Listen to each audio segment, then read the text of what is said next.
আজকের রেসিপি সম্পূর্ণ নিরামিষ একটা রেসিপি শেয়ার করব।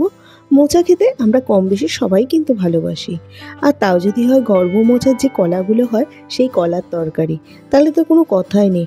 রুটি, পরোটা, ভাত সব কিছুর সাথেই দুর্দান্ত লাগে। গর্ভ মোচার কলাটাকে নিয়েছি, ধুয়ে নিয়েছি কলাটাকে। তারপর কলার যে উপরে শক্ত যে ডাটার মতো অংশটা সেটাকে ফেলে দেব, দিয়ে ওপরটা পরিষ্কার করে গোল গোল করে কেটে নেব। কেটে হলুদ জলে চুবিয়ে রেখে দেবো, কারণ এই মোচাটা একটু কষকষ হয়, তাই জন্য হলুদ জলে চুবিয়ে রাখলে কষ ভাবটা চলে যায়। তারপর ভালো করে ধুয়ে প্রেশার কুকারে 2টো সিটি দিয়ে নেব।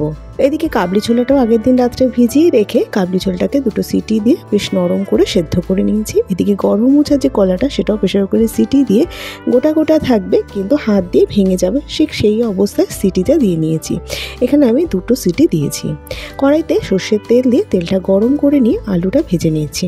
নুন হলুদ দিয়ে আলুটাকে বেশ লালচে করে ভেজে তুলে রাখলাম। এখানে চিংড়ি মাছও ব্যবহার করা যেতে পারে, যদি কাবলি ছোলা না দেওয়া হয় তবে কাবলি ছোলা দিয়ে আমার বেশি ভালো লাগে। তারপর তেলের মধ্যে দিয়ে দিলাম গোটা জিরে, তেজপাতা আর শুকনো লঙ্কা। ফোড়ন থেকে একটা মিষ্টি গন্ধ বেরোতে শুরু করেছে, সেই সময় লঙ্কা আর আদা বাটাটা দিয়ে দিলাম। লঙ্কা আদা বাটাটাকে দিয়ে বেশ নাড়াচাড়া করে নিয়ে 2টো টমেটো পিউরি করে রেখেছিলাম, সেই টমেটোটা দিয়ে দিলাম। টমেটো পিউরিটা দিলে গ্রেভিটা সুন্দর হয়, তাই টমেটো পিউরিটাই ব্যবহার করেছি।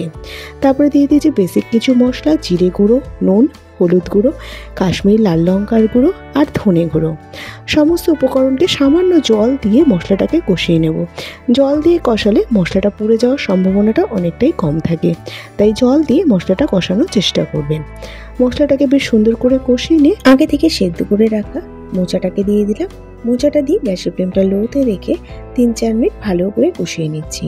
তারপরে দিয়ে দেব আগে থেকে ভেজে রাখা আলুগুলো। সমস্ত আলুগুলোই দিয়ে দেব।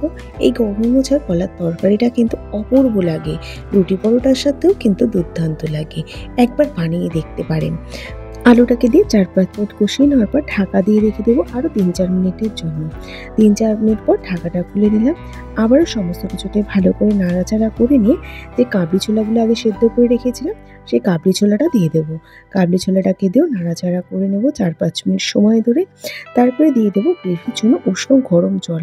এই তরকারিটা মাখো মাখোই ভালো লাগে, ঝোল ঝোল কিন্তু খুব একটা ভালো লাগে না, তাই জন্য 1 কাপ মতো উষ্ণ গরম জল দিয়ে দিলাম। গরম জলটাকে দিয়ে নাড়াচাড়া করে ঢাকা দিয়ে রেখে দেবো আরও 3-4 মিনিটের জন্য। 3-4 মিনিট পর ঢাকাটা খুলে নিলাম। জলটা বেশ সুন্দর শুকিয়ে গেছে, মাখো মাখো হয়ে গেছে। এবার গরম মশলা গুঁড়ো আর চিনি দিয়ে দিলাম। যেহেতু নিরামিষ রান্না, একটু মিষ্টি না দিলে স্বাদটা ভালো হয় না, তাই জন্য চিনিটা দিয়ে দিলাম। সমস্ত কিছুকে আবারও ভালো করে নাড়াচাড়া করে নিয়ে 1 চামচ ঘি দিয়ে দিলাম। ঘিটা দিয়ে নাড়াচাড়া করে ঢাকা দিয়ে রেখে দেবো যতক্ষণ পরিবেশন না করছি। একবার এইভাবে বানানোর অনুরোধ রইল। আজ তাহলে আসি, আবার হাজির হয়ে যাবো নতুন কোনো রেসিপির সাথে।